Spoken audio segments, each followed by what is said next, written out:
আসসালামু আলাইকুম রহমতুল্লাহ। হাসান একো হাউসের নতুন আরো একটি ভিডিওতে আপনাদের সকলকে স্বাগতম। তো আজকের ভিডিওর টপিক হচ্ছে আপনাদের সাথে পরিচয় করিয়ে দিব চিকলেটের মাঝে আনকমন একটি আইটেম, সেটা হচ্ছে আপনার বাটার চিকলেট। তো বাটার চিকলেট সেটা নিয়ে আপনাদেরকে পরিচয় করাবো। তো একটু কাছে আসেন, ক্লোজে দেখাই বাটার চিকলেট।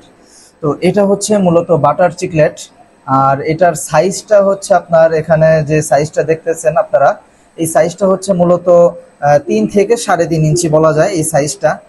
এটা শেপটা মাশাআল্লাহ খুব সুন্দর, অন্যান্য চিকলেট থেকে এটা শেপটা অনেকটাই আলাদা এবং দেখতেও খুব সুন্দর। আর এটার ভিতর যে ডোরা কাটা যে ভাবটা, এটাও খুব দৃষ্টিনন্দন একটা বিষয়, খুব সুন্দর দেখাচ্ছে এই চিকলেটটা। আর এই বাটার চিকলেটের আরেকটা যে বিষয়, সেটা হচ্ছে আমরা নর্মালি যে চিকলেটগুলো দেখে থাকি ওইগুলো মূলত মুখে বাচ্চা করে, অর্থাৎ ব্রিডিং এর পর তাদের মুখেই ডিম হয় এবং ডিম হওয়ার পরে সেই বাচ্চাগুলো মুখেই ফুটে, তারপর সেটা আমরা মুখ থেকে বের করে নিই। তবে এই বাটার চিকলেটের ক্ষেত্রে একটু ভিন্ন। এই বাটার চিকলেটটা মূলত এরা ডিম দেয়, ডিম দেওয়ার পর সেই ডিমটাকে আমাদের এয়ারের সঙ্গে হ্যাচ করতে হয়, তারপরে এটা থেকে বাচ্চাগুলো আসে। তো আমাদের ভিডিওতে সম্ভবত একটু কম দেখাচ্ছে, কিন্তু এটার মূল যে কালারটা, এটা হচ্ছে আপনার গোল্ডেন কালার হয়।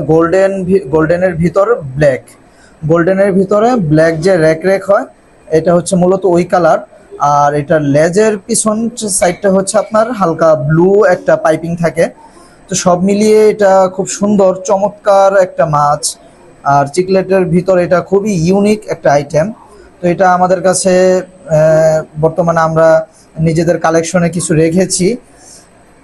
এটা মূলত আমাদের নিজেদের জন্যই আপাতত, এখনো এটা স্টক অ্যাভেলেবেল হয় নাই। তো এটা যখন স্টক অ্যাভেলেবেল হবে তখন ইনশাল্লাহ এটা আপনাদের মাঝে আমরা দিতে পারবো। আর সেই পর্যন্ত আমরা এটার আপডেট আপনাদেরকে জানাবো ইনশাল্লাহ। তো সাথেই থাকবেন। আল্লাহ হাফিজ।